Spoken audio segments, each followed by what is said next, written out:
নমস্কার, শুভ সন্ধ্যা।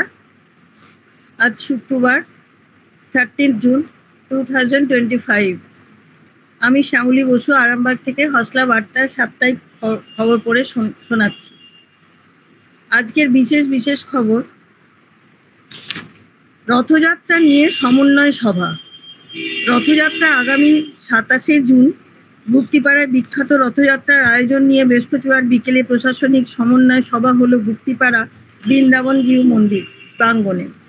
হাজির ছিলেন মহকুমা শাসক সদর স্মিতা সান্যাল শুক্ল, হুগলি জেলা গ্রামীণ পুলিশের ডিএসপি ক্রাইম অভিজিৎ সিনহা মহাপাত্র, ওই মন্দিরের প্রশাসক গোবিন্দানন্দ পুরী মহারাজ প্রমুখ।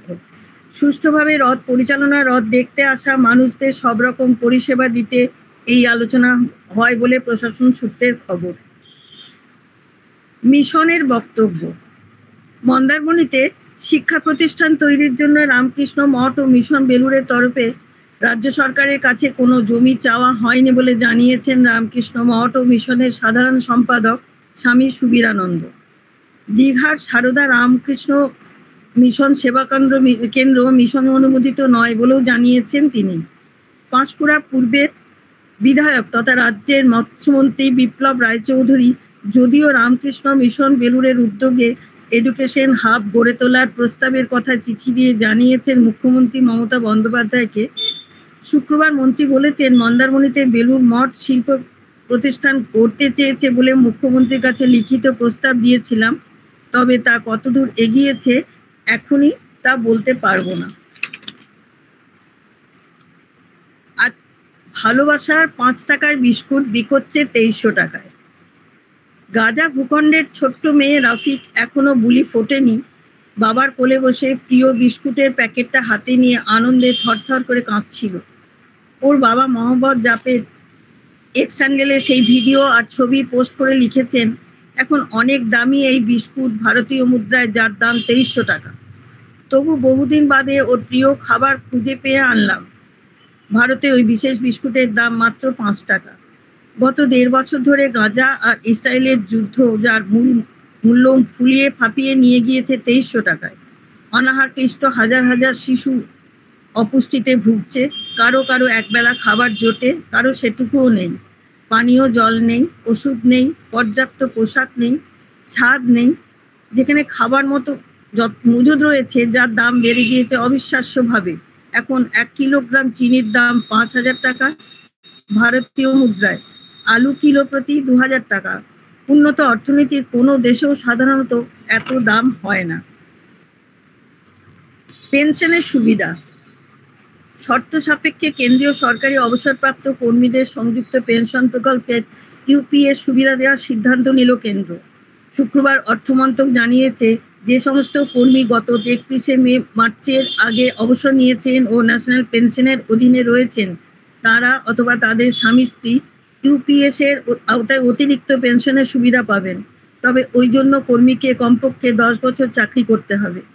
এনপিএস এর সমস্ত দাবির সুবিধা নেওয়ার পরেও এই সুযোগ মিলবে। 30 জুন পর্যন্ত অবসরপ্রাপ্ত কর্মী তাদের স্বামী স্ত্রী এজন্য দাবি জানাতে পারেন। বদলি মামলা। বদলির নির্দেশের বিরুদ্ধে কলকাতা হাইকোর্টের দ্বারস্থ হলেন সরকারি সংগঠন কর্মী সংগঠন সংগ্রামী যৌথ মঞ্চের এক সদস্য সুদীপ চন্দ্র নামে ওই কর্মীর আইনজীবী বিক্রম বন্দ্যোপাধ্যায় শুক্রবার বিচারপতি তীর্থঙ্কর ঘোষ এবং বিচারপতি স্মিতা দাসদের অবকাশকালীন ডিভিশন বেঞ্চের দৃষ্টি আকর্ষণ করেন। বিক্রম জানান, বদলি সংক্রান্ত কমিটির সদস্যের বিরুদ্ধে অভিযোগ থাকা সত্ত্বেও সেই কমিটির নির্দেশেই আলিপুরদুয়ারে বদলি করা হয়েছে মামলাকারীকে। রাজ্য প্রশাসনিক ট্রাইব্যুনালের ছুটি থাকায় বদলির নির্দেশ স্থগিতাদেশ চেয়ে এই কোর্টের দ্বারস্থ হয়েছেন মামলাকারী। ডিভিশন বেঞ্চে মামলায় দায়ের করার অনুমতি দিয়েছে। আদালত সূত্রের খবর, আগামী সপ্তাহে সেই মামলার শুনানি হতে পারে। জলাতঙ্কে মৃত্যু হলো এক যুবকের। প্রশ্ন উঠল সচেতনতা নিয়ে। মৃতের নাম বাপন সোরেন, 33 বছর বয়স। তিনি ঝাড়গ্রামের বাসিন্দা। 2 মাস আগে কুকুর কামড়েছিল তাকে। কোনো চিকিৎসা কেন্দ্রে না গিয়ে স্থানীয় কবিরাজের কাছে গিয়েছিলেন বাপন। পরে আশাকর্মীর তৎপরতায় হাসপাতালে জলাতঙ্কের চিকিৎসা শুরু হয় তার। মঙ্গলবার কলকাতার বেলেঘাটা আইডি হসপিটালে মৃত্যু হয়েছে বাপনের। বাপনের স্ত্রীর আফসোস, আগে হাসপাতালের চিকিৎসা শুরু হলে হয়তো এই পরিণতি হতো না। বিচারপতি শপথ। সুপ্রিম কোর্টের নতুন বিচারপতি হিসেবে শুক্রবার শপথ নিলেন 3 জন বিচারপতি। এন.ভি. আঞ্জেরিয়া, বিচারপতি বিশেষ রিসনিং, বিচারপতি এস.এস. চন্দ্রকারকে সুপ্রিম কোর্টে নিয়োগ করা হয়েছে। সেই মতো শুক্রবার শপথ গ্রহণ করার অনুষ্ঠানের আয়োজন করা হয়েছে। শেষ করার আগে খেলার খবর। কয়েকদিন পরেই ইংল্যান্ড টি-20 এবং একদিনের ম্যাচ খেলতে উড়ে যাবে ভারতের মেয়েরা। ইতিমধ্যেই বাঁ পায়ের পেশির চোটে ছিটকে গিয়েছিলেন সুচি উপাধ্যায়। পরিবর্তে বাঁ হাতি স্পিনার রাধা যাদবকে দলে নেওয়া হয়েছে। তিনি শেষবার গত বছরের ডিসেম্বরে দেশের জার্সিতে প্রতিনিধিত্ব করেছিলেন। আগামী 28শে জুন থেকে শুরু হবে টি-20 সিরিজ। আজকের খবর এই পর্যন্তই। নমস্কার।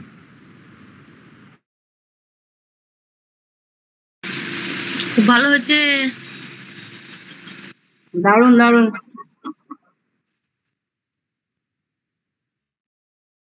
বাহ, ব্যাপক টাইম হয়েছে তো, দারুণ।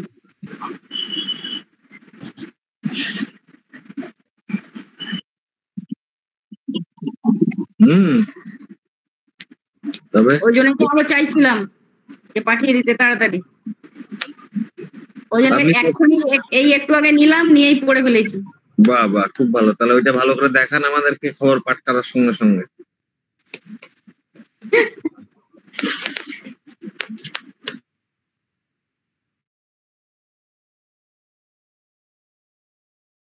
আমি পড়বো নাকি? হ্যাঁ করুন, ওটাই বলছি। নমস্কার, শুভ সন্ধ্যা। হসলা বার্তাতে সকলকে স্বাগত। আজ 29শে জ্যৈষ্ঠ 1432 বঙ্গাব্দ, 13ই জুন 2025 শুক্রবার। মন্দির নগরী বিষ্ণুপুরে প্রতিষ্ঠিত হসলা বার্তায় মুর্শিদাবাদ থেকে আমি তৃপ্তি পাল এসেছি কিছু বাছাই করা সাপ্তাহিক খবর নিয়ে। আসছি বিশেষ বিশেষ খবরে। আহমেদাবাদের বিমান দুর্ঘটনায় স্তম্ভিত বিশ্ব। ভাগীরথীর পূর্ব পাড় দিয়ে ট্রেন ছুটবে উত্তরে। গ্রামের রাস্তায় কৃত্রিম বুদ্ধিমত্তা। মুর্শিদাবাদের গর্বে রাম। আসছি বিস্তারিত খবরে। আহমেদাবাদ 12ই জুন। বিপুল পরিমাণে জ্বালানি প্রায় 1.5 লক্ষ লিটার ছিল ভেঙে পড়া বিমান AI 171-এ। লন্ডনগামী বিমানটি দুপুর 1টা 38 মিনিটে উড়েছিল আহমেদাবাদ বিমানবন্দর থেকে। ওড়ার সময় সেটির গতিবেগ 174 নট ছিল বলে প্রাথমিকভাবে জানা গিয়েছে। বিমানের ওড়াতেই সমস্যা ছিল বলে জানা যাচ্ছে। রানওয়ের নম্বর 23 থেকে উড়েছিল বিমানটি। এর 5 মিনিটের মধ্যেই বিমান থেকে আহমেদাবাদের এয়ার ট্রাফিক কন্ট্রোল টাওয়ারে একবার এসেছিল মে ডে কল। ব্যাস, এই একবারই। মুহূর্তেই ভেঙে পড়তে দেখা যায় AI 171-কে। কোনো বিমানে কোনো সমস্যা দেখা দিলে বা জরুরিকালীন পরিস্থিতিতে পাইলট মে ডে শব্দটি ব্যবহার করেন। এয়ার ইন্ডিয়ার অভিশপ্ত বিমানটিতে 169 জন ভারতীয় ছাড়াও 53 জন ব্রিটিশ, 7 জন পর্তুগিজ ও 1 কানাডার নাগরিক ছিলেন। আশ্চর্যজনকভাবে এক ভারতীয় বংশোদ্ভূত ব্রিটিশ নাগরিক বেঁচে গিয়েছেন। আর কেউ জীবিত নেই বলেই মনে করা হচ্ছে। আহমেদাবাদের এই ঘটনায় স্তম্ভিত গোটা বিশ্ব। ব্রিটেনের রাজা তৃতীয় চার্লস থেকে সে দেশের প্রধানমন্ত্রী কিয়ার স্টারমার, রুশ প্রেসিডেন্টের পক্ষ থেকে ক্রেমলিন, ইটালির প্রধানমন্ত্রী জর্জিয়া মেলোনি, ফরাসি প্রেসিডেন্ট ইমানুয়েল মাকর সকলেই গভীর শোক প্রকাশ করেছেন। এমনকি ভারতের 2 পড়োশী বাংলাদেশ ও পাকিস্তানও শোক বার্তা পাঠিয়েছে। বাংলাদেশের প্রধান উপদেষ্টা মোহাম্মদ ইউনুস গভীর দুঃখ প্রকাশ করেছেন। পাকিস্তানের প্রধানমন্ত্রী শাহবাজ শরীফ এক্সে লিখেছেন, মর্মান্তিক বিমান দুর্ঘটনা, এই অপূরণীয় ক্ষতির সঙ্গে যারা লড়ছেন তাদের জন্য সহানুভূতি রইল। রানাঘাট ও জলপাইগুড়ি। 6 দশক পরে ফের ভাগীরথীর পূর্ব পাড় দিয়ে ছুটবে উত্তরবঙ্গের এক্সপ্রেস। সব ঠিক থাকলে আগামী 14ই জুন শনিবার রাতে জলপাইগুড়ি রোড স্টেশন থেকে রওনা দিয়ে এনজিপি কিষানগঞ্জ মালদা হয়ে বহরমপুর, কৃষ্ণনগর, রানাঘাট ছুঁয়ে পরের দিন শিয়ালদা পৌঁছবে সাপ্তাহিক ট্রেনটি। এতদিন শিয়ালদা থেকে উত্তরবঙ্গগামী ট্রেন দক্ষিণেশ্বরে বিবেকানন্দ সেতু অথবা নৈহাটি জুবিলি সেতু দিয়ে ভাগীরথীর পশ্চিম পাড়ে পৌঁছে উত্তরবঙ্গের পথ ধরত। এবার মুর্শিদাবাদ জংশন থেকে নসিপুর রেল সেতু পেরিয়ে গঙ্গার পশ্চিম পাড়ে আজিমগঞ্জ পৌঁছে উত্তরবঙ্গ যাত্রার রাস্তা খুলেছে।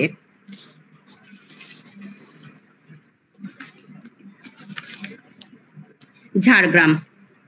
গ্রাম বাংলার মাটিতে এবার কৃত্রিম বুদ্ধিমত্তা বা আর্টিফিশিয়াল ইন্টেলিজেন্স এআই রাজ্য পঞ্চায়েত ও গ্রামোন্নয়ন দপ্তরের সাম্প্রতিক সিদ্ধান্তে গ্রামীণ রাস্তার পরিকাঠামো তৈরিতে নতুন এই প্রযুক্তির সূচনা হতে চলেছে। রাস্তা নির্মাণের পরিকল্পনা, তদারকি থেকে কাজের গুণমান যাচাই সবই হবে এআই এ। আপাতত শুরু হচ্ছে পরীক্ষামূলক পর্যায়। প্রায় সব জেলাতেই প্রাথমিকভাবে কিছু না কিছু কাজ এই প্রযুক্তিতে হবে। কিভাবে কাজ করবে এআই? 1 নম্বর, ডেটা সংগ্রহ বিশ্লেষণ। স্যাটেলাইট, ড্রোন ও সেন্সর ডেটা বিশ্লেষণ করে জমির ঢাল, জলাবদ্ধতা, জনবসতির ঘনত্ব নির্ধারণ। 2, স্মার্ট রুট পরিকল্পনা। যান চলাচল, বিদ্যুৎ খুঁটি, গাছ, বসতি বিবেচনায় আদর্শ রাস্তার রুট নির্ধারণ। 3, ব্যবস্থার মূল্যায়ন ও অনুমান। কত গাছ বা খুঁটি সরাতে হবে, কোথায় কত খরচ হতে পারে, আগেই বিশ্লেষণ। 4, নির্মাণ তদারকি। ড্রোন ও সেন্সরের মাধ্যমে নির্মাণ মান ও অগ্রগতির পর্যবেক্ষণ। 5, রক্ষণাবেক্ষণ পূর্বাভাস। এআই আগেই জানায় কোন রাস্তা কতদিনে মেরামতের দরকার হবে। রাজ্য পঞ্চায়েত দপ্তরের এক আধিকারিকের কথায়, এআই ব্যবহারে শুধু রাস্তার গুণমান নয়, সরকারের খরচও কমবে। ভুল পরিকল্পনার জন্য বরাদ্দ অপচয় বন্ধ হবে। কাজ চলাকালীন নিয়মিত ড্রোনের ছবি ও সেন্সর তথ্যের ভিত্তিতে কাজের গুণমান যাচাই করাও যাবে এর মাধ্যমে। পরীক্ষামূলক পর্যায়ে সফল হলে রাজ্যের গ্রামীণ রাস্তাঘাটের মান ও স্থায়িত্বে নতুন অধ্যায় শুরু হবে, এমনটাই আশা নবান্নের। বাংলার মাটি যে কতটা উর্বর তার নিদর্শন পাওয়া যায় মুর্শিদাবাদের আমের স্বাদে। সুললিত রসে ভরপুর সুবর্ণ এই আম যেন সৃষ্টিকর্তার এক অপূর্ব সৃষ্টি। নবাব মুর্শিদকুলির খাঁড় আমল থেকে দেশি জাতের পাশাপাশি বিলিতি কলমে উন্নত প্রজাতির আম উৎপাদন শুরু হয়। মুর্শিদাবাদের আম বাংলার কৃষি সংস্কৃতির সঙ্গে এক অবিচ্ছেদ্য আত্মিক বন্ধনে আবদ্ধ। প্রাচীনকালে প্রজাদের মধ্যে বিতরণ করা হতো মালদার ফজলি কিংবা সিধুজুলি পুরি, আর দরবারে পরিবেশন হতো হিমসাগর বা মোহনভোগ। মুর্শিদাবাদের বিভিন্ন আমের প্রজাতি নামে অদ্বিতীয়। ল্যাংড়া, হিমসাগর, সিধুজুলিপুরি, মোহনভোগ, দুধসর, গোপালভোগ, আশ্বিনা, ফজলি, রানী, আম্রপালি, কালীভোগ প্রতিটি নাম যেন এক একটি উপন্যাসের শিরোনাম। প্রভাশঙ্কর, অনুপম, ভাদুড়ি, ভবানী দেখে মনে হতে পারে একগুচ্ছ নামবাচক বিশেষ্য তুলে আনা হয়েছে এলোমেলোভাবে। এগুলি পশ্চিমবঙ্গের 200-র বেশি ধরনের আমের মধ্যে 4টি। এদের স্বাদে যেমন গভীরতা, তেমনি ঘ্রাণে রয়েছে অনন্ত রসসুধা। এক একটি আমের রয়েছে নিজস্ব মৌসুমী সময়, পাকধর্ম, রং ও স্বাদের স্বাতন্ত্র্য। যেমন ল্যাংড়া কাঁচা অবস্থাতেও গন্ধ ছড়ায়, ফজলি তার আকার ও রসে অতুলনীয়, আর মোহনভোগ এক রাজসীয় অনুভূতির প্রতীক। সিরাজউদ্দৌলার সময় আমের শঙ্করায়ন ঘটিয়ে কহিতুর প্রথম উৎপাদন করা হয়। খেতেন কেবল নবাব এবং অভিজাত রায়। এখন বাজারে প্রতিটি কহিতুরের দাম 1,500 টাকা পর্যন্ত হয়ে থাকে। পাওয়া যায় একমাত্র মুর্শিদাবাদে। মুর্শিদাবাদের আম চাষী সমাজ শুধু কৃষক নয়, তারা একজন নিপুণ শিল্পী। শতপ্রকার ছাঁটাই, সময় মতো জলসেচ, ছায়ার ভারসাম্য রক্ষা, জমির উপযুক্ত রসায়ন, এই সবই তারা করেন নিষ্ঠা নিয়ে। সেই সাধনার ফসল যখন গ্রীষ্মের দুপুরে ঠান্ডা জলে ভিজিয়ে খাওয়া হয়, তখন মনে হয় যেন ঈশ্বরীয় অমৃত আস্বাদন করছি। মুর্শিদাবাদের আম শুধু রসনার প্রীতির বিষয় নয়, এটি জেলার অর্থনীতির একটি প্রভাবশালী চালিকা। প্রতি বছর শত শত টন আম দেশ বিদেশে রপ্তানি করা হয়। স্থানীয় বাজারের সঙ্গে মেলবন্ধন গড়ে তোলে আন্তর্জাতিক আম মেলা, যেখানে রাজশাহীর সঙ্গে পাল্লা দিয়ে মুর্শিদাবাদ তার শ্রেষ্ঠত্ব প্রমাণ করে। আম গর্ব হলেও কিছু পুরনো আমের প্রজাতি বিলুপ্তির পথে। জলবায়ুর পরিবর্তন, অবৈজ্ঞানিক চাষ পদ্ধতি আম চাষ ধীরে ধীরে বিপন্ন করে তুলছে। আসছি আবহাওয়ার খবরে। আজ সর্বোচ্চ তাপমাত্রা 35 ডিগ্রি সেলসিয়াস, গতকাল সর্বোচ্চ তাপমাত্রা ছিল 35 ডিগ্রি সেলসিয়াস, সর্বনিম্ন তাপমাত্রা ছিল 26 ডিগ্রি সেলসিয়াস। আপেক্ষিক আর্দ্রতা 77%, বৃষ্টিপাত হয়েছে বিক্ষিপ্ত জায়গায়। খবর পড়া এখনকার মতো এখানেই শেষ করছি। নমস্কার। দারুণ সব আমের খবর, বাবা রে, মনে হচ্ছে মুর্শিদাবাদ চলে যায় তৃপ্তির ওখানে। হ্যাঁ, চলে আসুন না, বললাম তো প্রচুর আম খাবেন। খাটের তলায় আলু রাখা থাকে, আমাদের সব আম রাখা থাকে। দারুণ দারুণ, জিভে জল চলে আসছে। একদম সবাই চলে আসুন আম খেতে। কত এত বাদ দিয়েও 7? অনেক আম ছিল না। একটু টাইম লাগবে।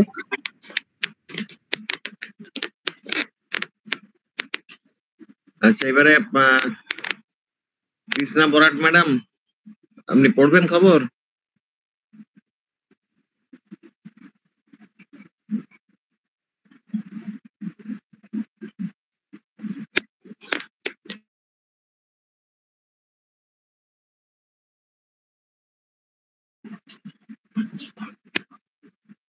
কৃষ্ণা ম্যাডাম আছেন?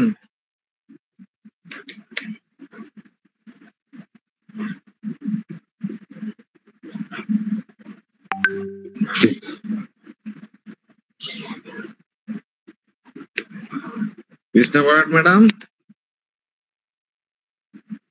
কোথায় গেল? খবর পড়বেন?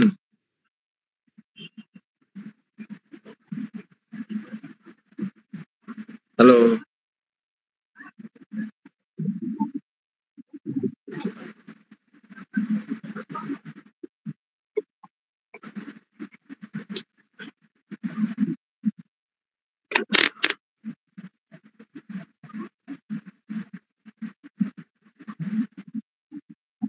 তাহলে অন্য কাউকে ডাকছি।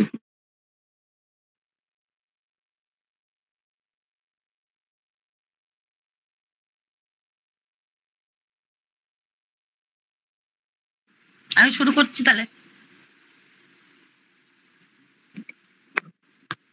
তুই আর পড়বি নাকি খবর? হ্যাঁ, পড়ছি। ও আচ্ছা, পড়। নমস্কার, শুভ সন্ধ্যা। আজ শুক্রবার 29শে জ্যৈষ্ঠ 1432, 13ই জুন 2025। আরামবাগ থেকে হসলা বার্তার সাপ্তাহিক খবর পরিবেশনে মিতা সরকার। জেলার খবর, হাতি করিডোরে বাতি, সংক্রমণ আছেই, হরিণঘাটার মাছ, চট শিল্পের স্বস্তি, পরিবেশ রক্ষায়। বিস্তারিত খবরে আসি। হাতি করিডোরে বাতি, হাতিদের যাতায়াতের পথে পথবাতি বসানোর অভিযোগ উঠেছে এক বেসরকারি হোটেল কর্তৃপক্ষের বিরুদ্ধে। বাঁকুড়ার বিষ্ণুপুরে পাঞ্চেত ডিভিশনের হেঁড়ে পর্বত বিটের লাটিহিড় গ্রাম সংলগ্ন জঙ্গলে রয়েছে হোটেলটি। আশেপাশে রয়েছে প্রায় 10-12টি গ্রাম। বাসিন্দাদের আশঙ্কা ওই পথটি হাতিদের করিডোর। আলো থাকলে হাতির দলের সমস্যা হতে পারে, তারা গতিপথ বদলে গ্রামে ঢুকে যেতে পারে। বিষ্ণুপুরের রেঞ্জ আধিকারিক আশিস ঘোষ জানান, রাস্তায় আলো লাগানোর অনুমতি বন দপ্তর দেয়নি। হোটেল কর্তৃপক্ষের দাবি, বন দপ্তরের আপত্তি থাকলে আলো খুলে নেওয়া হবে। সংক্রমণ আছেই, রাজ্যে ধীরে হলেও করোনা সংক্রমণ চলছেই। সম্প্রতি একদিনে নতুন করে চিহ্নিত রোগীর সংখ্যা শতকের ঘরে পৌঁছে দিল, কিন্তু তারপরে আর তেমন হয়নি। শনিবার প্রকাশিত বুলেটিনের পরিসংখ্যান অনুযায়ী দেখা যাচ্ছে, রাজ্যে এখনো চিকিৎসাধীন রয়েছেন 622 জন। গত 24 ঘন্টায় নতুন করে চিহ্নিত রোগীর সংখ্যা 26। শুক্রবার হাসপাতাল থেকে ছাড়া পেয়েছেন 88 জন। চিকিৎসকরা জানাচ্ছেন, করোনা আক্রান্ত কমছে কিনা তা এখনো নিশ্চিতভাবে বলার সময় আসেনি। হরিণঘাটার মাছ, বিভিন্ন ধরনের মাংস ও মাংসজাত পণ্যের পরে এবার মাছ বিক্রি করবে হরিণঘাটা মিট। পোশাকি নাম হরিণঘাটা ফিশ। প্রাণী সম্পদ দপ্তরের অধীন Paschimbanga live stock development corporation জুনের শুরু থেকেই মোড়কবন্দি মাছ আনার পরিকল্পনা করেছে বলে জানান।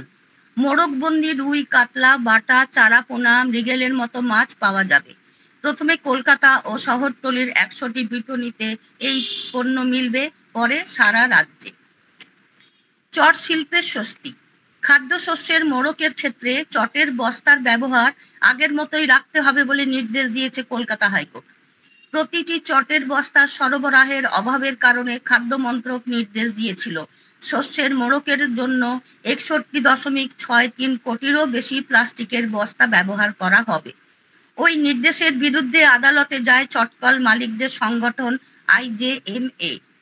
জানায়, চটকলগুলি প্রয়োজন মতো বস্তা সরবরাহ করতে প্রস্তুত। বৃহস্পতিবার বিচারপতি অমৃতা সিংহ খাদ্য মন্ত্রকের নির্দেশ খারিজ করে দেন। ফলে আগের মতোই খাদ্যশস্যের মোড়কের ক্ষেত্রে 100% চটের বস্তা ব্যবহার করতে হবে। এটি শিল্পের পক্ষে বড় স্বস্তির খবর বলে মন্তব্য করেছেন IJM এর প্রাক্তন চেয়ারম্যান সঞ্জয় কাজারিয়া। পরের খবর, পরিবেশ রক্ষায় 1 মাসের মধ্যে ভারত সহ 7টি দেশে 1 লক্ষ গাছের চারা রোপণের কাজ শুরু করেছে একটি স্বেচ্ছাসেবী সংস্থা।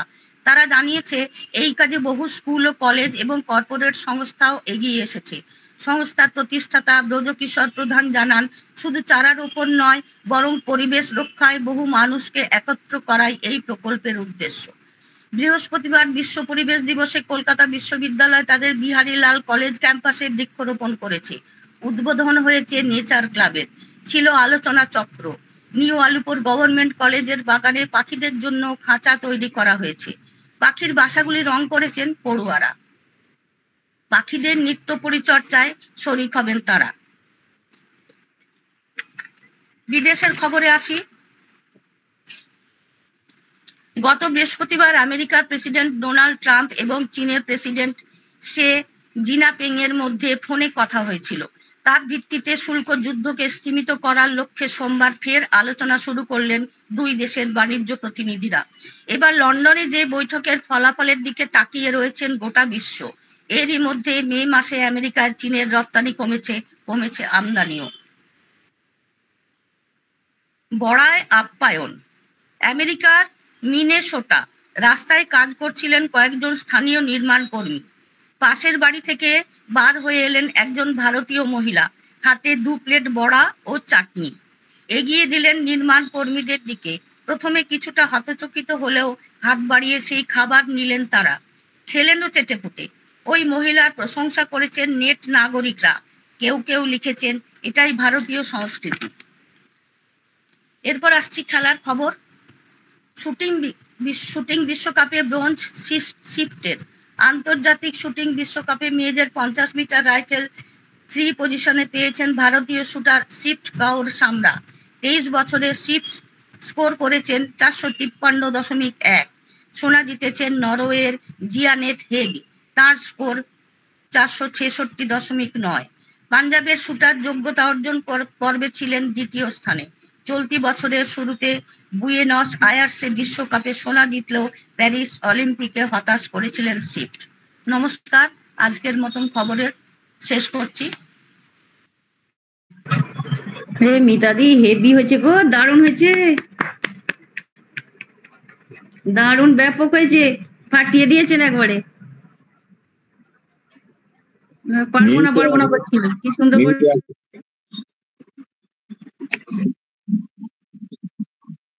আরে বাহ, ভালো সময় তো, দারুণ টাইম করেছে।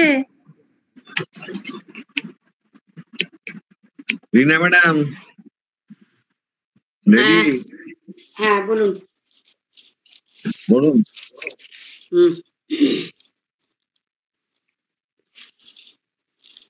নমস্কার। আজ 29শে জ্যৈষ্ঠ 1432, 13ই জুন 2025 শুক্রবার।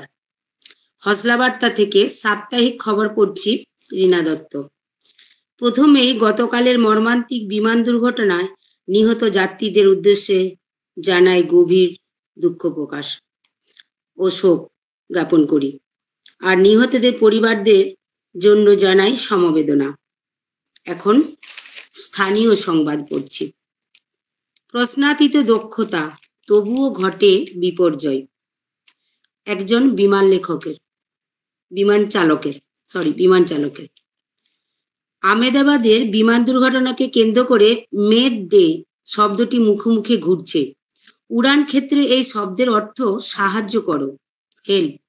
1920 সালে লন্ডনের ক্রয়ডন থেকে ফ্রান্সের যে বোর্জে বিমানবন্দরে উড়ান পরিবহনের সময়ে পরীক্ষামূলকভাবে এই কথাটি প্রথম ব্যবহার করা হয়। ফরাসি ভাষায় পুরো কথাটি হলো ভেনে মেদে। ব্রিটিশরা সেটাকেই মে ডে করে দেন। কোনো বিপদ হলে দ্রুত এয়ার ট্রাফিক কন্ট্রোলের কাছে বিপদ বার্তা পাঠানোর এই উদ্দেশ্য। বৃহস্পতিবারের ঘটনায় বোয়িংয়ের যে ড্রিম লাইনার বিমানটি জড়িত তার প্রযুক্তি আধুনিক, বিমান চালকেরাও যথেষ্ট অভিজ্ঞ। ইদানিং বিমান দুর্ঘটনা খুব কম ঘটে, কারণ সর্বোচ্চ নিরাপত্তা ব্যবস্থা গ্রহণ করা হয়। ফলে মৃত্যুর সংখ্যাও অন্যান্য দুর্ঘটনার তুলনায় অনেক কম। তা সত্ত্বেও এই ভয়ঙ্কর বিপর্যয় ঘটে গেল। শোক প্রকাশের ভাষা নেই। প্রাথমিকভাবে পাখির ধাক্কায় বিমানের ইঞ্জিন বন্ধ হয়ে যাওয়ার কথা বলা হচ্ছে। আমেদাবাদে পাখির সমস্যা আছে ঠিকই, আমারও সেই অভিজ্ঞতা রয়েছে। তবে তদন্তে শেষ পর্যন্ত কি উঠে আসে সেদিকে নজর রাখতে হবে। আসছি পরের খবরে। নালায় জমে জল, ভাসছে লার্ভা। বর্ষা আসার আগে ডেঙ্গি প্রতিরোধে পদক্ষেপ করেছে বিষ্ণুপুর পুরসভা। শুরু হয়েছে ডেঙ্গি সমীক্ষার কাজও। পুরসভার মহিলা স্বাস্থ্যকর্মীরা বাড়ি বাড়ি ঘুরছেন। এছাড়াও মানুষকে সচেতন করার নানা কার্যক্রম চলছে। এদিকে শহরে নিকাশি নালায় দিনের পর দিন জল জমে থাকছে বলে অভিযোগ। পুরসভার হাজার পদক্ষেপ সত্ত্বেও ওই নোংরা নালা থেকে সংক্রমণ ছড়াবেন না তো, এই আশঙ্কা একেবারে ঝেড়ে ফেলতে পারছেন না বাসিন্দারা। রবীন্দ্র স্ট্যাচু মোড় থেকে কলেজ যাওয়ার রাস্তায় মাঝে থাকা নালার নোংরা জলে মশার লার্ভা ভাসতে দেখা গিয়েছে বলে দাবি বাসিন্দাদের। পাশেই রয়েছে একাধিক চিকিৎসকের চেম্বার। স্বপন রায়, দীনবন্ধু সরখেল, মাধব কুণ্ডুর মতো একাধিক রোগীর পরিবার বুধবার সকালে নিকাশি নালার এই অবস্থা দেখে রীতিমতো আতঙ্কিত হয়ে পড়েন। তারা জানান, নালাটি জল জমে উপচে পড়ার উপক্রম। বৃষ্টি হলেই নোংরা জল রাস্তার উপর দিয়ে বইবে। অধিকাংশ দিন ওই নালার পাশে বসে থাকতে গিয়ে মশার উপদ্রব ও দুর্গন্ধ অতিষ্ঠ হয়ে ওঠেন রোগীরা। এর থেকে নিস্তার পেতে আবেদন জানিয়েছেন অনেকে। পুরপ্রধান গৌতম গোস্বামী বলেন, নালাটি এখনো নির্মীয়মান পর্যায়ে রয়েছে, বেশ কিছুটা অংশ তৈরি করা বাকি। তার সংযোজন, নালাটির পুরো জল বার করা যাবে না, তবে মাঝে মাঝে পাম্প চালিয়ে অন্য নিকাশি নালায় জল ফেলা হয়। বিষয়টি তাদের নজরেই রয়েছে বলে আশ্বাসও দেন তিনি।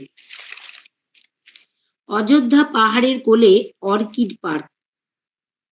বন মহোৎসবের আগে ভালো খবর শোনালো বন দপ্তর।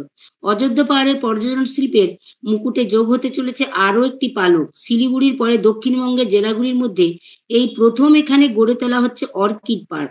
বন দপ্তর জানিয়েছে, অযোধ্যা পাহাড়ের কোলে পুরুলিয়া বন বিভাগের মাঠা রেঞ্জ অফিস চত্বরে অনেকটা জায়গা জুড়ে পার্কটি তৈরির প্রাথমিক কাজ ইতিমধ্যে শুরু হয়েছে।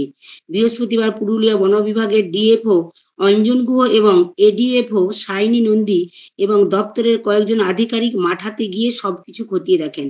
পার্কটি তৈরি হয়ে গেলে পর্যটনের মরশুমে সেটি পর্যটকদের কাছে আরও একটি দ্রষ্টব্য স্থান হয়ে উঠবে। ডিএফও অঞ্জন গুহ বলেন, অর্কিড পার্ক তৈরির প্রাথমিক কাজ শুরু হয়েছে। প্রাথমিকভাবে সেখানে 35 থেকে 40টি প্রজাতির অর্কিড বসানো হবে। অরণ্য ভবন সূত্রে খবর, শিলিগুড়ির গজলডোবাতে এ ধরনের একটি পার্ক রয়েছে, সেটি পর্যটন দপ্তরের অধীনে। সূত্রের খবর, উত্তরবঙ্গে কর্মরত থাকার সময় অঞ্জনের হাত ধরে পার্কটির পথ চলা শুরু হয়েছিল। মাঠাতে এই রকম পার্ক যে খুব অল্প খরচে গড়ে তোলা যায়, সে ভাবনাও তারই বলে জানাচ্ছে বন দপ্তর। ওয়াকিবহাল মহলের একাংশের মতে, অর্কিড হচ্ছে রকমারি ফুলের পরিবার। সেখানে রঙিন এবং সুগন্ধযুক্ত ফুলের দেখা মেলে। সেগুলি সাধারণত গাছের গুড়ি বা ডালে জন্মায়, তবে কিছু অর্কিড মাটিতেও জন্মায়। তারা মৃতজীবীও হতে পারে। বন দপ্তর জানাচ্ছে, অযোধ্যা পাহাড় এবং পাহাড়তলির এলাকার যা পরিবেশ, তাতে প্রচুর অর্কিড এমনিতেই রয়েছে। বর্ষার সময় তারা বেড়ে উঠে, ফুল দেয়। নতুন করে অর্কিড খোঁজার প্রয়োজন বিশেষ নেই। তবুও ছোটনাগপুর মালভূমি এলাকায় অন্য কোনো অর্কিডের সন্ধান তারা পেলে সেখান থেকেও নিয়ে আসবেন। ডিএফও জানান, যাদের জায়গার অভাব, গাছ বসানোর শখ মেটে না, তারা ইচ্ছা করলে খুব কম পরিশ্রমে কম জায়গার মধ্যেও যে অর্কিড বসাতে পারেন, এই পার্কের মধ্য দিয়ে সেই বার্তা তুলে ধরা হবে। আসছি একটু অন্য খবরে। বিন্ধ্যবাসিনীর আরাধনা। বিন্ধ্যবাসিনী পুজো উত্তর 24 পরগনা দক্ষিণেশ্বর আড়িয়াদহ অঞ্চলের অন্যতম প্রাচীন পুজো। এই অষ্টভুজা দেবীর আরাধনার বিশেষ আয়োজন শুরু হয় প্রতি বছর জ্যৈষ্ঠ মাসের জামাই ষষ্ঠী দিন থেকে। সপ্তমী, অষ্টমী, নবমী, দশমী তিথি অনুযায়ী এই পুজো হয়ে থাকে। দেবীর সঙ্গে পূজিত হন মহেশ্বর ভোলানাথ, তার বাহন ষাঁড়, সঙ্গে নারায়ণ ও বাহন গরুর পক্ষী আর কংস। এখানে দেবী বিন্ধ্যবাসিনীকে চণ্ডীর মন্ত্রে পুজো করা হয়। এই পুজো বিন্ধ্যাচল পর্বতে হয়ে থাকে। সচরাচর এই পুজো সেই অর্থে অন্যত্র খুব একটা দেখা যায় না। সেই জন্য এই পুজো ঘিরে আড়িয়াদহ অঞ্চলের বাসিন্দাদের মধ্যে থাকে বাড়তি উৎসাহ ও উদ্দীপনা। পুজো উপলক্ষে এলাকায় বসে বিশাল মেলা। একটা সময় অবশ্য পুজোর এত জাঁকজমক ছিল না। এলাকার কিছু প্রবীণ মানুষ একটি বেদির উপর মাতৃ পুজোর প্রচলন করেছিলেন। তারপর থেকে ধীরে ধীরে বাড়তে থাকে পুজোর আড়ম্বর। পুজোর দিনগুলিতে মাতৃমণ্ডপে অনুষ্ঠিত হয় নানা সামাজিক উৎসব ও সাংস্কৃতিক অনুষ্ঠান। কে এই বিন্ধ্যবাসিনী দেবী? পুরাণ অনুসারে দৈত্যরাজ কংস জানতে পারেন তার বোন দেবকীর অষ্টম সন্তান তাকে, এই জন্য দেবকীর সন্তান জন্মানোর পরই তাদের আটকে মেরে ফেলতেন কংস। কিন্তু কংসের কারাগারে দেবকী অষ্টম গর্ভের পুত্র সন্তান শ্রীকৃষ্ণের জন্মগ্রহণের পর স্বামী বাসুদেব সন্তানকে নিয়ে গুপ্তপথে গোকুলে নিয়ে আসেন। বাসুদেব শ্রীকৃষ্ণকে যশোদার কোলে রেখে তার পরিবর্তে মা চণ্ডীরূপী কন্যাকে নিয়ে ফিরে আসেন। কংস বোনের অষ্টম গর্ভের সন্তান জন্মগ্রহণের খবর পেয়ে কারাগারে আসেন। শিশুকন্যাকে দেবকীর কোল থেকে কেড়ে নিয়ে বিন্ধ্য পর্বতে তাকে আছড়ে মারতে যান। কথিত আছে তখনই কংসের হাত থেকে দেবী মহাশূন্যে অদৃশ্য হয়ে গিয়েছিলেন। এই কন্যা পরবর্তী সময়ে মা বিন্ধ্যবাসিনী রূপে কল্পিত হন। এরপর আসছি খেলার খবরে। জাতীয় স্তরে সুফল 2 কন্যা। জাতীয় স্তরের যোগাসন প্রতিযোগিতায় পুরুলিয়া জেলার মুখ উজ্জ্বল করল 2 কন্যা। একজন আদ্রাবাসী দেবাংশী রঞ্জিত মেজরাম, অপরজন রেনি রোডের শ্যাগড়াপাড়ার মেয়ে পায়েল কর্মকার। সম্প্রতি উত্তর 24 পরগনা জেলার কাজরাপাড়ায় হয়ে যাওয়া 35তম জাতীয় ঐতিহ্যবাহী এবং 5ম সারা ভারত ছন্দবদ্ধ যোগাসন প্রতিযোগিতায় যোগ দিয়েছিল তারা। ছন্দবদ্ধ যোগাসনে প্রথমে স্বর্ণপদক জিতেছেন পায়েল। তার সাফল্যে স্বভাবতই খুশি পরিবার। পুরুলিয়া শহরের টাউন স্কুলের বিজ্ঞান বিভাগের দ্বাদশ শ্রেণীর ছাত্রী পায়েল পুরুলিয়া শহরের শক্তি সংঘে যোগাসনের প্রশিক্ষণ নেন। বছর 2 আগে ঔরঙ্গাবাদে জাতীয় স্তরের প্রতিযোগিতায় 2য় স্থান অধিকার করেন তিনি। এরপর অন্যদিকে ঐতিহ্যবাহী যোগাসনে 6 থেকে 10 বছর বয়সীদের বিভাগে দ্বিতীয় হয়ে জেলায় রূপো এনেছে আদ্রা দেবাংশী। তার প্রশিক্ষক শ্যামল ধর, সৌমেন মুখোপাধ্যায় ও সরোজ সিংহ মহাপাত্রা বলেন, আগেও দেবাংশী জেলা ও রাজ্য স্তরে সফল হয়ে জাতীয় স্তরে সুযোগ পেয়েছিল। আদ্রায় রেল পরিচালিত একটি স্কুলে 3য় শ্রেণীর পড়ুয়া দেবাংশী। সেও পড়াশোনার সমান্তরালে যোগাসন চালিয়ে যেতে চায়। এরপর আসছি আবহাওয়ার খবর। প্রচন্ড দাবদাহ চলছে। আজ বাঁকুড়া সর্বোচ্চ তাপমাত্রা 34 ডিগ্রি সেলসিয়াস, সর্বনিম্ন 26 ডিগ্রি সেলসিয়াস। পুরুলিয়া সর্বোচ্চ তাপমাত্রা 36 ডিগ্রি সেলসিয়াস, সর্বনিম্ন 26 ডিগ্রি সেলসিয়াস। নমস্কার। দারুণ দারুণ খুব ভালো ভালো খবর। দারুণ ভালো ভালো খবর।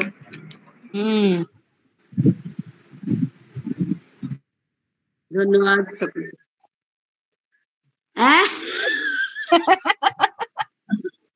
গাইনটা কন্ট্রোল করতে হবে, গাইনটা বেশি হয়ে যাচ্ছে বারবার। আমাদের কম হওয়ার কথা, উল্টে আমাদেরই বেশি হয়ে যাচ্ছে দেখছি।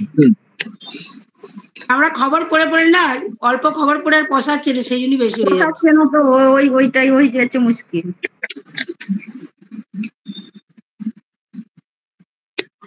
কৃষ্ণা বরাট ম্যাডাম আছেন, পড়বেন খবর?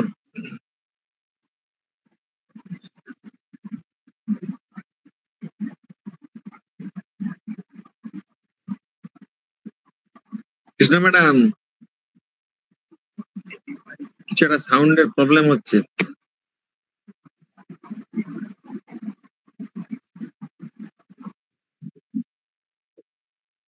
আর কেউ নেই?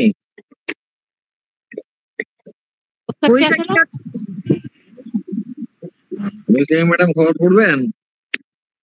না স্যার, আজকে শুনবো। ও আচ্ছা, কি বলে কৃষ্ণা ম্যাডামের কি হলো রে?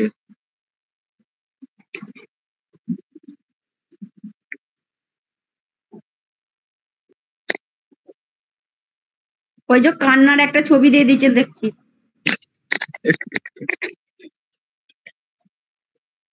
ঠিক আছে, তাহলে আমি একটু পড়ে নিচ্ছি অল্প করে।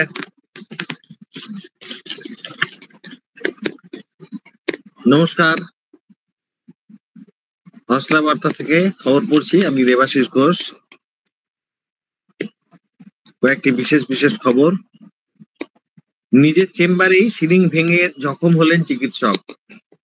স্কুলে পাপেট শো, নিজেদের তৈরি পুতুলে সাম্প্রতিক ইস্যু তুলে চমক খুদে পড়ুয়াদের। প্লাস্টিকের বোতলের বদলে মিলছে কেনাকাটার জন্য ডিসকাউন্ট কুপন। আসছি বিস্তারিত খবরে। অল্পের জন্য প্রাণে রক্ষা। চেম্বারের সিলিং এর একাংশ ভেঙে পড়ে জখম হলেন এক চিকিৎসক। আহতের নাম ডাক্তার সন্দীপ বন্দ্যোপাধ্যায়, 46 বছর বয়স, মহাত্মা গান্ধী রোডের বাসিন্দা তিনি। বাড়ির একতলাতেই তার চেম্বার রয়েছে। শুক্রবার রাতে রোগী দেখা শেষ করে চেম্বারেই বসেছিলেন চিকিৎসক। আচমকাই সিলিং এর একাংশ ভেঙে পড়ে, হাত ও কোমরে চোট পান তিনি। আরজিকর মেডিকেল কলেজে পাঠানো হয় ওই চিকিৎসককে। স্কুলে পাপেট শো, নিজেদের তৈরি পুতুলে সাম্প্রতিক ইস্যু তুলে চমক খুদে পড়ুয়াদের। মাধ্যম পুতুল নাচ, তা দিয়েই খুদে পড়ুয়ারা তুলে ধরল নারীদের উপর হিংসা থেকে পরিবেশ দূষণের মতো সভ্যতার কালো দিকগুলি। যাদবপুর বিদ্যাপীঠে 4 দিনব্যাপী কর্মশালায় নানা সামাজিক এবং পরিবেশগত ইস্যু উঠে এলো পড়ুয়াদের নিজেদের হাতে তৈরি পুতুলের মাধ্যমে। এমনকি মাত্র 4-5 দিনের মধ্যে পড়ুয়ারা পুতুল তৈরির পাশাপাশি পাপেট্রি স্ক্রিপ্টও লিখেছে, আর সেগুলি তাক লাগিয়ে দিয়েছে তাবড় রাজ্য ও কেন্দ্রীয় উচ্চশিক্ষা ও গবেষণা প্রতিষ্ঠানের অধ্যাপক এবং সরকারি শিক্ষা আধিকারিকদের। মোট 10টি স্কুল এই কর্মশালায় অংশ নিয়েছিল। একটি দলের বিষয় ছিল অভয়াকাণ্ড। ঘটনাটি এরকম: একটি মেয়ে টিভিতে আরজি করের ঘটনাটি দেখছে, তখন সে তার বাবাকে এটা নিয়ে প্রশ্ন করছে। তার বাবা বোঝাচ্ছেন, বিপরীত লিঙ্গের প্রতি সহমর্মিতা এবং সম্মান থাকলেই এ দেশে বা রাজ্যে এ ধরনের ঘটনা এড়ানো সম্ভব। বাবা এবং মেয়ের চরিত্র আসলে পুতুল, স্ক্রিপ্ট পড়ুয়াদেরই লেখা। আবার কোন স্কুলের পাপেট শোয়ে উঠে এসেছে বিসর্জন হওয়া প্রতিমার রাসায়নিক রং এবং অন্যান্য কাঠামোর জেরে জল দূষণের বিপদের দিক। যাদবপুর বিশ্ববিদ্যালয়, Indian institute of chemical biology, Indian association for the cultivation of science and central glass and ceramic research ইনস্টিটিউটের অধ্যাপকরা বিচারক এবং অতিথি হিসাবে ছিলেন। রাজ্য সমগ্র শিক্ষা অভিযানের ডেপুটি ডিরেক্টর ডক্টর অর্ণব সরকার বলেন, পাপেট্রির মাধ্যমে এই শিক্ষা সাইকেলে চালানো বা সাঁতার শেখার মতোই। শিখতেও যেমন মজা, তেমনি কেউ সারা জীবন ভোলে না। জয়ফুল এবং হোলিস্টিক লার্নিং এর গুরুত্বপূর্ণ অঙ্গ এটি। প্লাস্টিকের বোতলের বদলে মিলছে কেনাকাটার জন্য ডিসকাউন্ট কুপন। বছরে সারা দেশে 93 লক্ষ মেট্রিক টন প্লাস্টিক বর্জ্য উৎপন্ন হয়। পশ্চিমবঙ্গে তা 3 লক্ষ মেট্রিক টন, যা প্রতিদিন নিঃশব্দে নষ্ট করছে প্রাকৃতিক ভারসাম্যকে। এর বিরুদ্ধে কোমর বেঁধে লড়াইয়ে নেমেছে দক্ষিণ দিনাজপুর জেলা, যেখানে একাধিক অফিস, গ্রাম পঞ্চায়েতে বসানো হয়েছে প্লাস্টিক বোতল ডিসপোজাল মেশিন। এটি কোনো সাধারণ মেশিন নয়। এর মধ্যে প্লাস্টিকের একটি বোতল ফেললেই মোবাইলে ঢুকবে একটি SMS, যা আদপে ডিসকাউন্ট কুপন। এই কুপন ব্যবহার করে রেস্তোরাঁয় খাওয়া দাওয়া, জামা কাপড় কেনা থেকে শুরু করে বই এবং ওষুধের মতো প্রয়োজনীয় সামগ্রীর উপর মিলবে 15 থেকে 20% ছাড়। অনলাইনে কেনাবেচার ক্ষেত্রেও গ্রহণযোগ্য হচ্ছে এই কুপন। অবিশ্বাস্য হলেও এটা সত্যি যে বেশি টাকার সামগ্রী কেনাকাটা করলে এই কুপন ব্যবহার করে 1000 টাকারও বেশি ছাড় পাওয়া যেতে পারে। মাত্র 15 দিন আগে চালু হয়েছে এই ব্যবস্থাপনা। একে মডেল করে প্লাস্টিক বর্জ্যের বিরুদ্ধে গোটা রাজ্যের লড়াইয়ে নামার তোড়জোড় শুরু করেছে রাজ্য সরকার। শুধু এই প্রকল্প পর্যবেক্ষণ করতে দক্ষিণ দিনাজপুরে বিশেষ দল পাঠাচ্ছে পঞ্চায়েত দপ্তর। প্রশাসনিক সূত্রে জানা গিয়েছে, মুম্বাই বিমানবন্দরের মতো কিছু জায়গা ছাড়া প্লাস্টিকের বোতল ডিসপোজাল মেশিনের প্রচলন তেমন ভাবে চোখে পড়ে না। দক্ষিণ দিনাজপুর জেলার অতিরিক্ত জেলা শাসক জেলা পরিষদ নবীন কুমার চন্দ্রের নকশায় তৈরি হয়েছে এই মেশিন। এতে রয়েছে একটি কিবোর্ড এবং একটি ডিসপ্লে স্ক্রিন। কাগজের বালাই নেই। মেশিনের নির্দিষ্ট জায়গায় বোতল দিলেই তা টুকরো টুকরো হয়ে যাচ্ছে। তারপর কিবোর্ডে ফোন নাম্বার দিলেই মোবাইল চলে আসছে ডিজিটাল ডিসকাউন্ট কুপন। প্লাস্টিকের সেই কুচি পাঠিয়ে দেওয়া হচ্ছে রাস্তা তৈরির কাজে। প্রসঙ্গত, প্রতিটি গ্রাম পঞ্চায়েতে অন্তত একটি করে ওলাটিকের রাস্তা তৈরির সিদ্ধান্ত নিয়েছে রাজ্য সরকার। খবর আজকের মতো এখানে শেষ করছি। নমস্কার। দারুণ দারুণ খবর শুনলাম। দারুণ খবর শুনলাম স্যার। এই আর কি কিছু খবর।